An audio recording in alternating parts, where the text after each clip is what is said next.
Stell dir vor, du bist am Rande eines riesengroßen Labyrinths und an jeder Ecke wartet ein neuer Schlüssel auf dich. Dieser Schlüssel verspricht dir, dass du erleuchtet wirst. Dieser Schlüssel verspricht dir, dass du in die Glückseligkeit kommst, dass du irgendwas erlebst, was auch immer, wo du in die Erfüllung kommst, in die Glückseligkeit und so weiter. Ja. Und je länger du in diesem Labyrinth bist, desto mehr kommst du drauf, dass irgendwas nicht in Ordnung ist. Und genau darum geht es in diesem Video. Ich rede mit dir über die dunkle Seite der Spiritualität, über die so dunkle Schattenseite von Menschen, die auf dem spirituellen Weg sind, und zeige dir 15 Sachen auf, worauf du achten musst, dass du nicht von diesen ganzen Schlüsseln, ja, abgelenkt wirst, um das zu erleben, was du eigentlich wirklich dort dir erhoffst auf diesem spirituellen Weg. Hi, mein Name ist Marco Lorenz. Ich bin Bewusstseinscoach, Bewusstseinsforscher, bin Autor des Buches Das große Mysterium, und in diesem Video werden wir mal das Thema spirituelle Schattenseiten durchleuchten. Es gibt einige Sachen, und zwar 15, die ich mit dir gleich durchgehen werde, die sehr, sehr spannend sind, und ich bin mir sicher, wenn du ein bisschen spirituell bist oder viel spirituell bist, dann wirst du eines dieser Sachen vielleicht selbst haben, und du kannst dich damit schön reflektieren und schauen, okay, wo bist du gefangen, in welchem Dogmatismus bist du drin, was dich eigentlich auf den spirituellen Weg hält, aber du eigentlich dort dadurch genau blockiert wirst. Also schnall dich an, das wird sehr, sehr spannend. Ja. Das erste ist aus meiner Sicht so eines der größten Dinge, die man so erlebt in der spirituellen Szene. Wenn Menschen spirituell werden, fangen sie oft an, ein spirituelles Ego aufzubauen. Ja. Also sie glauben, etwas Besseres zu sein, sie glauben, ein erleuchteter Mensch zu sein, sie glauben, ähm, das sind aus meiner Sicht alles Gefahren, ja. Also es ist wie so eine Sackgasse. Du kommst zwar immer mit allem, was du lernst und tust und meditierst, immer ein Stockwerk höher, aber dieses Stockwerk führt in eine Sackgasse, statt eben raus aus diesem Haus, ja. Das ist eine Gefahr. Das heißt, man wird oft unflexibel, man fängt eigentlich erst recht an, durch das spirituelle Ego Menschen zu bewerten, Menschen zu kategorisieren. Das sind die Fleischesser zum Beispiel, oder das sind die Ungeimpften oder die Geimpften, wie auch immer. Auf jeden Fall ist halt genau das, was nicht spirituell ist, wenn man halt andere verurteilt, in Kategorien tut, in Schubladen tut und so weiter. Ja. Und man hat oft so das Gefühl, so, dass andere Menschen, die zum Beispiel angeblich spirituell sind, dass die für ihre Leistungen kein Geld verlangen dürfen, weil sie sind ja spirituell, das muss alles kostenlos sein. Ähm, Ich glaube, dass wir noch nicht an diesem Punkt sind, wo wir alle ohne Geld leben können, weil sonst tun wir uns schwer, die Steuern zu zahlen, wir tun uns schwer, die Kinder zu ernähren, die Miete zu zahlen, und das wird halt momentan nicht möglich sein, ja, solange es ein Grundeinkommen für alle gibt. Ja. Deswegen ist es sehr schwer, dass, wenn man spirituell ist und dann behauptet, okay, du bist spirituell, du darfst ja für deine Arbeit nichts verlangen, weil du solltest am besten im Baumhaus leben, du solltest am besten kein Geld verlangen, also du sollst deine Familie nicht ernähren können, am besten du legst dich gleich ins Grab und so weiter. Das kommt sehr, sehr oft vor. Ja. Oder du darfst dir kein Auto kaufen, du solltest mit dem Fahrrad fahren, weil du bist ja spirituell. Das ist so eine Gefahr. Ich nenne es halt das spirituelle Ego gekoppelt mit dem spirituellen Dogmatismus, ja, Dogmatik. Ne? Kommen wir zum nächsten Punkt, wenn man sich auf diesem Weg befindet, und zwar das Thema Erwartungen und Realität. Ja. Da gibt es so eine Diskrepanz dazwischen. Das heißt, wenn man sich auf diesem Weg befindet, hat man oft idealistische Vorstellungen, wie der Weg zu sein hat, die Ziele, die man erreichen möchte. Zum Beispiel ist, du willst außerkörperliche Erfahrungen lernen und so weiter.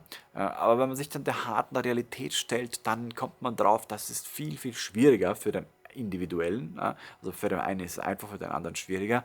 Und dadurch entstehen eben sehr hochgesteckte Erwartungen, und diese Erwartungen führen zu einer Frustration, und diese Frustration führt eben zu Enttäuschungen, und diese Enttäuschungen führen zu einem negativen Zustand, was ja eigentlich das Gegenteil sein sollte vom spirituellen Weg, sondern der spirituelle Weg heißt, du kommst ja in den Frieden, in die Freude, in die Glückseligkeit. Ja, und deswegen ist der Umgang mit der eigenen Erwartung eines der Dinge, die man auf dem spirituellen Weg lernen kann, beziehungsweise sollte. Ich sage immer so schön, der spirituelle Weg ist so, du gehst 6 Schritte nach vor und 5 Schritte zurück, ja. Das nächste ist unerfüllbare Versprechen. Es gibt sehr viele Leute, die versprechen etwas oder man verspricht sich selbst etwas und kann es nicht halten oder der andere kann es nicht halten und dadurch entsteht auch genauso eben diese Seite ähm, von Bewegungen, von Religionen, Subvarianten der Spiritualität, wo einfach Versprechungen gemacht werden, die schlussendlich nicht gehalten werden. Ja. Das nächste ist die spirituelle Materialismusfalle, nenne ich das. Also es gibt in der spirituellen Szene leider Gottes sehr viele überteuerte Wucherprodukte, wie zum Beispiel in so eine Seitendecke, die angeblich energetisch aufgeladen ist, die mehrere tausend Euro kostet, oder so irgendwelche kleine technischen Geräte, die irgendwas tun, was man aber nicht wissenschaftlich verifizieren kann. Ja, keine Ahnung, welche Geräte, ich will jetzt keine Geräte direkt ansprechen, aber es gibt sehr viele Produkte in der spirituellen Szene, die sehr, sehr, sehr, sehr teuer sind und die angeblich etwas können, aber es ist halt nicht wissenschaftlich nachweisbar. Und ich bin selber, ja, wie du vielleicht weißt, ein Gerichtssachverständiger gewesen in der Datenforensik. Das heißt, wenn mir jemand sowas gibt, dann möchte ich natürlich das Ganze wissenschaftlich nachweisen können, ob das wirklich ein Fakt ist oder ob das wirklich funktioniert oder nicht. Und deswegen ist mein Weg, was eben die Spiritualität angeht, eine Mischung zwischen diesen zwei Welten herzustellen, zwischen, es sollte wissenschaftlich nachweisbar sein, aber offen zu sein für die spirituellen Theorien. Ja. Das nächste ist der Druck und die Isolation, die entstehen, wenn man sich auf diesem Weg befindet. Das zum Beispiel wie, wie soll ich am besten sagen, man möchte in der spirituellen Szene selber erfolgreich sein. Also man möchte spiritueller sein als die anderen. Man möchte mehr erreicht haben, mehr Erfahrungen gemacht haben als andere und so weiter. Und das führt oft zu einem spirituellen Ego, was ich vorhin schon angesprochen habe, dieses Streben nach mehr, weiter, besser, was natürlich okay ist, das treibt dich an, dich weiter auf diesem Weg zu befinden, aber es geht darum zu erkennen, dass dieses Streben nicht da sein soll, dass du aus Vergnügen und aus Freude machst und nicht aus diesem Muster des Strebens nach Erfolg, nach Ansehen, nach Ruhm, was auch immer das sein soll. Ja. Ähm, Die nächste Sache ist die Gefahr der Selbstvernachlässigung. Ja. Es gibt sehr viele Menschen, die vernachlässigen sie sich selbst, wenn sie auf diesen Weg kommen, sehr intensiv. Sie meditieren Tag und Nacht, vernachlässigen die Partnerschaft, die eigenen Bedürfnisse, die finanziellen Sachen, um die sie sich eigentlich kümmern sollten, das Zusammenspiel zwischen Körper, Geist und Seele, seine Ernährung und so weiter. Oder die einen stellen dann nur die Ernährung um, aber machen nichts mehr für den Körper, für die Seele oder für den Geist und so weiter. Und da muss man einfach schauen, diese Balance zwischen Körper, Geist und Seele herzustellen. Und jetzt habe ich eine Frage an dich. Und zwar, was denkst du über das Thema? Ja? Gibt es einen Punkt bei dir selber, wo du denkst, dass die spirituelle Suche kontraproduktiv wird? Ja? Ab wann oder was ist für dich dieser Punkt? Schreib es mir unten in den Kommentaren rein. Das wäre sehr, sehr spannend, in den Kommentaren mit dir darüber zu diskutieren. Ja. Das nächste sind die Grenzen der Positivität. Ja. Ich nenne das so die toxische Positivität. Wenn es jemandem schlecht geht, wenn jemand gerade weint und der andere ist spirituell, dann kann es sein, dass der Spirituelle sagt, komm, hör auf. Oder man redet sich alles schön, anstatt sich die Schattenseiten anzuschauen, die wahren Gründe, was eigentlich bei denen gerade los ist. Da verliert man oft das Mitgefühl auf dem spirituellen Weg für den anderen und das Verständnis, weil man sich alles schön redet und alles ist super und Freude, Frieden, Eierkuchen, Ding. Ja. Dann gibt es noch das spirituelle Bypassing. Das ist auch ein sehr, sehr spannendes Thema.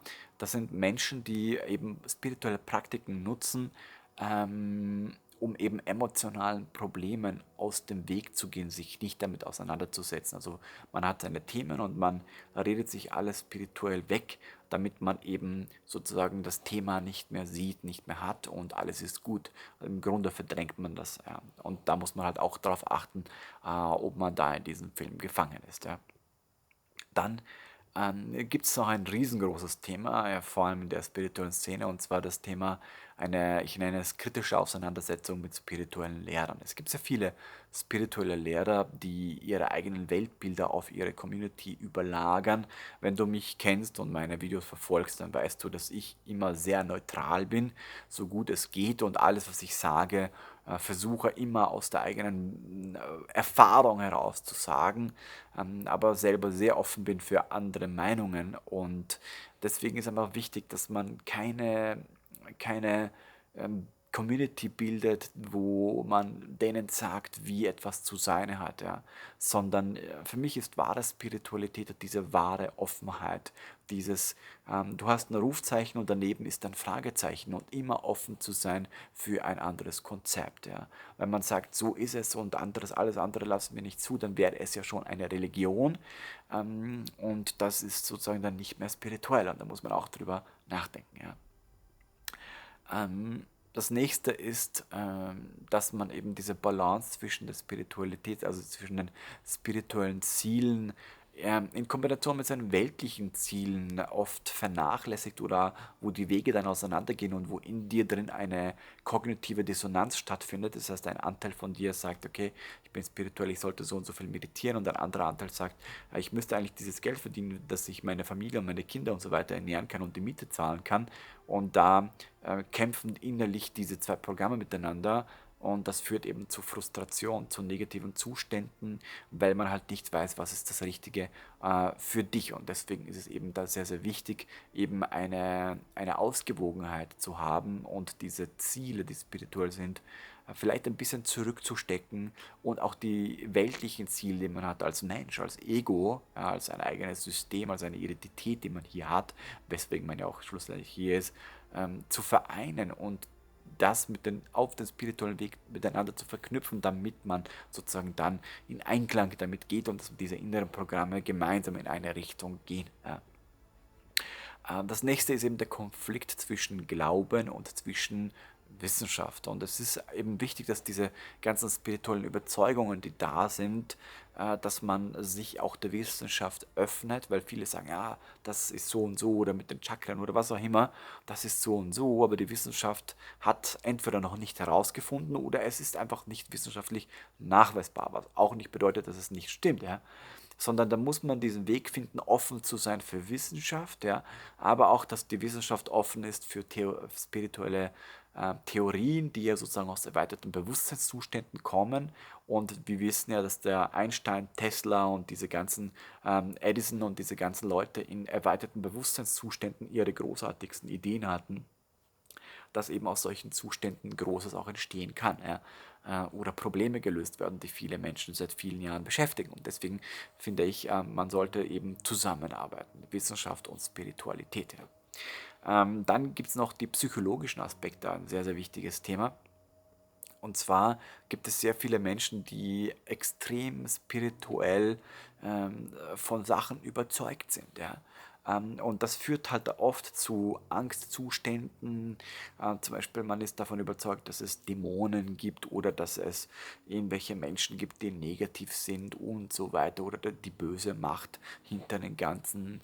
Und das führt halt dazu, dass man statt spirituell zu wachsen, in sich einen Angstbaum aufbaut und dann halt immer wieder gießt, und dadurch man eben nicht spiritueller wird, sondern einfach mehr angstvoller, und Angst ist ja das Synonym für Ego, und das heißt, man baut sein spirituelles Ego mit dieser Denkweise auf, ja, und da muss man halt aufpassen, ähm, ob man eben seinen Realitätsverlust dadurch macht, und diese ganzen, manche verdrehten Weltbilder, die da auch natürlich existieren, ähm, die auch in Religion natürlich genauso vorhanden sind, schaut, wo sich am Schluss dann nur noch alles um Energie und um Chakren dreht, anstatt einfach zu sagen, so, du, heute gehe ich nicht raus, dann sagt man halt, okay, das fühlt sich für mich heute nicht so gut an, weil draußen ist heute gerade im morphischen Feld das und so weiter.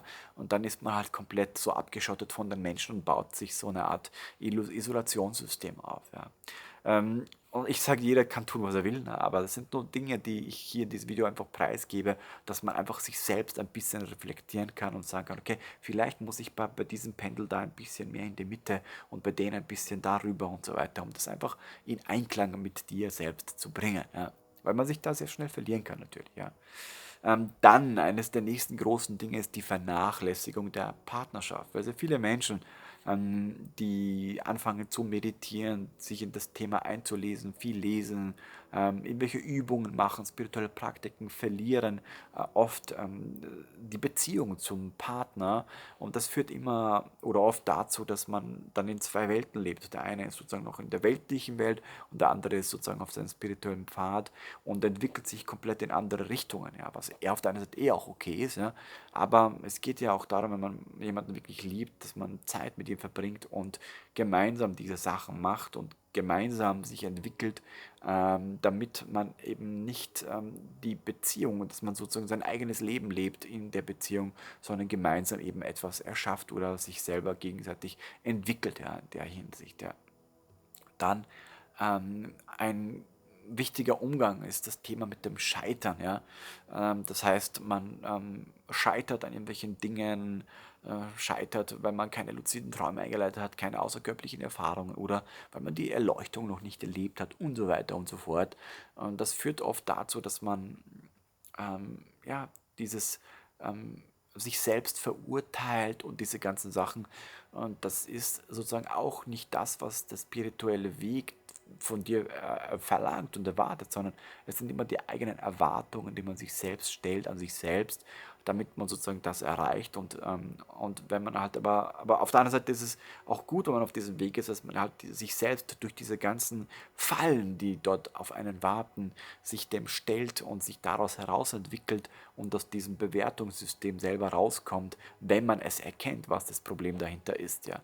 Und da möchte ich einfach mit diesem Video da noch ein bisschen tiefer gehen, weil ich im letzten Video schon so viel tolles Feedback von euch bekommen habe, weil es euch das sehr, sehr weitergeholfen hat, und deswegen habe ich gedacht, ich mache ein neues Video ganz spontan, wo ich da noch ein bisschen tiefer gehe. Ja. Und dann kommen wir zum letzten Punkt, und zwar ist es das große Streben nach Erleuchtung. Ja. Sehr viele Menschen streben in der spirituellen Seele nach Erleuchtung, nach diesem Zustand. Und das führt eben dazu, dass man eben in sich so eine Art System baut. Wie ich schon vorhin gesagt habe, du gehst dann immer ein Stockwerk höher, praktizierst, liest, entwickelst dich weiter, meditierst, baust dir dein spirituelles Ego auf und gehst diesen Weg, und je höher du kommst, du glaubst immer an der nächsten Ecke bist du sozusagen dann dort, und dann kommst du am Schluss dann drauf, das war eine Sackgasse. Und das Ding ist, dass dieses Streben nach etwas oder nach Erleuchtung immer nur ein Streben ist, was in der Regel dich dazu führt, dass du in, in die Zukunft gehst oder in die Vergangenheit gehst, weil du dich selbst bewertest, verurteilst und so weiter. Und dieses Hin und Her hält dich halt nicht im Jetzt. Und deswegen ist der Schlüssel, um wirklich das zu erleben, nicht danach zu streben, sondern einfach alles dafür zu tun, aber dieses Streben wegzulassen.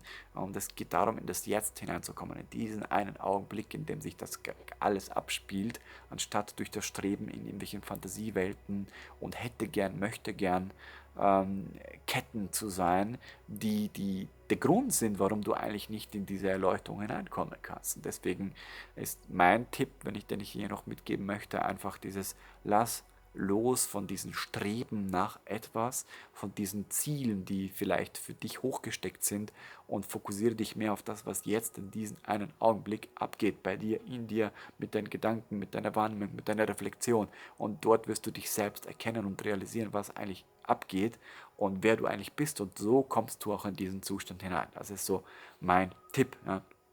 Und das sind sehr, sehr viele Aspekte, die ich dir ein bisschen neutral in der spirituellen Szene erklärt habe.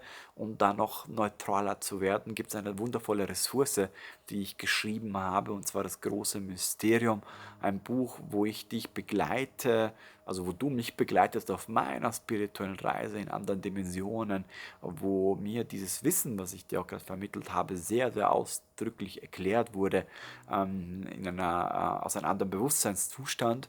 wo einfach ja dieses Spiel zwischen Materialismus und Spiritualität in die Mitte gebracht wird und diese Welten vereint werden und dieser Zustand von Klarheit entsteht. Und das ist eben ein wirklich tolle Erkenntnis, die ich dort gesammelt habe. Und dieses Video ist sozusagen eines der Resümee-Punkte auf diesem Weg. Ja. In diesem Sinne freue ich mich sehr, dass du das Video bis jetzt angeschaut hast. Ich wäre sehr dankbar, ich bin sehr dankbar, dass du ein Teil meiner Community bist, dass du dir die Zeit genommen hast dafür. Und ich freue mich sehr über deinen Kommentar, was du mir vorhin geschrieben hast, was deine Meinung dazu ist. Würde mich sehr freuen und vor allem freue ich mich, dich im nächsten Video wiederzusehen. Das wird sehr spannend. Und vielen Dank für das Liken und für das Teilen an deine Freunde. Also, bis bald. Tschüss.